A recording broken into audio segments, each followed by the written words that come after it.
मैं कैप्टन चंद्रशेखर सिंह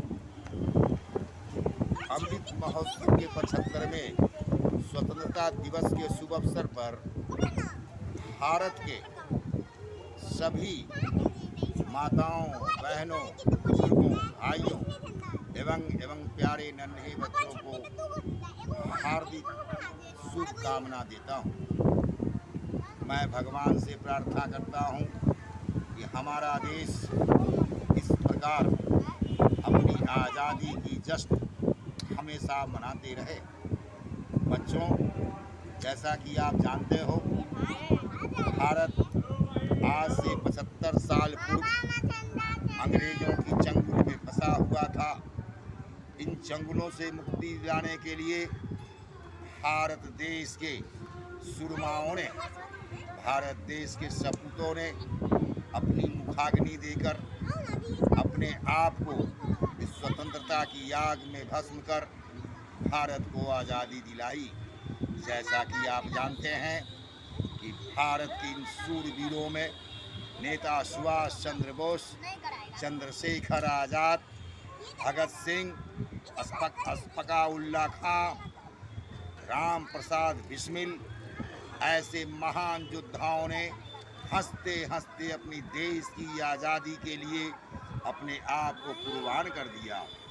मैं उन महान सपूतों के चरण वंदना करता हूँ कि आज उनके पुण्य और प्रताप से आज हमारा देश ये आज़ादी के जश्न को मना पाया।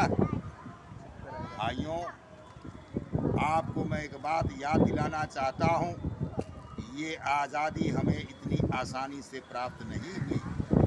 इन आज़ादी की प्राप्ति में भारत की नारियों का भी मुख्य योगदान रहा। जैसा कि आप जानते हैं, महारानी झांसी की रानी पद्मावती ऐसे ऐसे लाखों हमारी माताओं बहनों ने इस देश की आज़ादी के लिए अपने आप को कुर्बान कर आज हमें आज़ादी का जश्न मनाने का एक मौका दिया।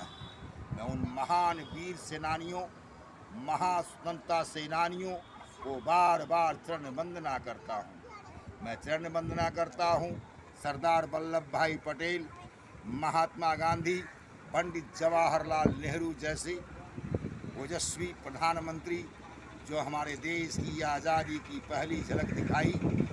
आज मैं नमन करता हूँ उन महान सभी वीर सपूतों का जिनके चलते आज मैं, हमारे बच्चे, हमारे परिवार, हमारे समाज के हर व्यक्ति गौरवान्वित होकर झंडा सदा ऊंचा रहेगा का गुणगान कर रहे हैं। आज इन मौक़ों पर मैं भारतीय सेना के उन सभी वीर शहीदों के परिवार और भारतीय सेना जो अपनी सरहद पर भारत देश की रक्षा करने के लिए जुटे हुए हैं, उनके नमन करता हूं और भगवान से प्रार्थना करता हूं कि हे भगवान, हमारे भारतीय सेना में इतनी शक्ति प्रदान करे जिसके कारण हमारा देश आने वाले समय में भारत की पड़ोसी मुल्क अगर हमारे ऊपर आंख दिखाता हो,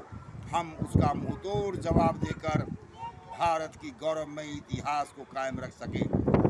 मैं इस मौके पर भारत के अर्धसैनिक बल, CRPF, BSF, ITBP समेत जितनी भी सिक्योरिटी एजेंसियां हैं, हमारे बिहार पुलिस के जवान हैं, मैं सबों शुभकामना देता हूं कि आप अपने कर्तव्य निष्ठा पर अडिग होकर भारत की सुख और समृद्धि में अपना पूर्ण योगदान कर्तव्य पूर्ण से करते रहें, ताकि इस भारत का नवनिर्माण चलता रहे। मैं इस मौके पर भारत के वैज्ञानिकों को भी धन्यवाद देना चाहता हूं, जिनकी प्रयास से आज हमारा देश युग से ऊपर उठकर अपने आप को समाहित कर पाया है। भारतीय ने टेक्नोलॉजी की दुनिया हो या सॉफ्टवेयर की दुनिया हो या औद्योगिक का दुनिया हो, आज बहुत गर्व की बात है कि 75 सालों के दौरान अथक प्रयास के बावजूद आज हमारा देश अपनी स्वदेशी तोप से भारत के पहले प्रधानमंत्री के स्वरूप आज बनने का मौका श्री नरेंद्र मोदी जी को मिला, जिन्हें स्वदेशी तोप से सलामी दी गई। यह भारत के इतिहास में भारतीय सेना DRDO के लिए गौरव की बात है। मैं नमन करना चाहता हूँ उस महान क्रांतिकारियों के परिवार को एवं इस देश के प्यारे बच्चों का भी नमन करना चाहता हूँ, जिन्हों के मन में आज जन क्रांति की उत्पन्न हो चुकी है। उन्होंने विदेशी खिलौने का बहिष्कार किया है। उन्होंने दिखाया है कि भारत का एक एक बच्चा अपने भारत के क्षमता को अनुरूप आज अपने देश की प्रगति की ओर लेके चल पड़ा।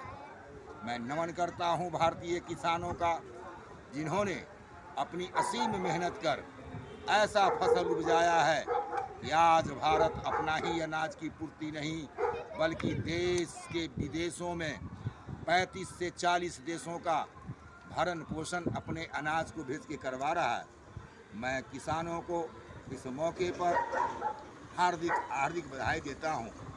बच्चों, क्या आपको मालूम है कि यह झंडा जो हमें प्राप्त हुआ, ये कौन व्यक्ति थे? मैं आपको बताता हूं, द्वितीय विश्व युद्ध में भाग लेने वाले पिंडी वेंकटैया ने ये तिरंगे झंडे का निर्माण किया था।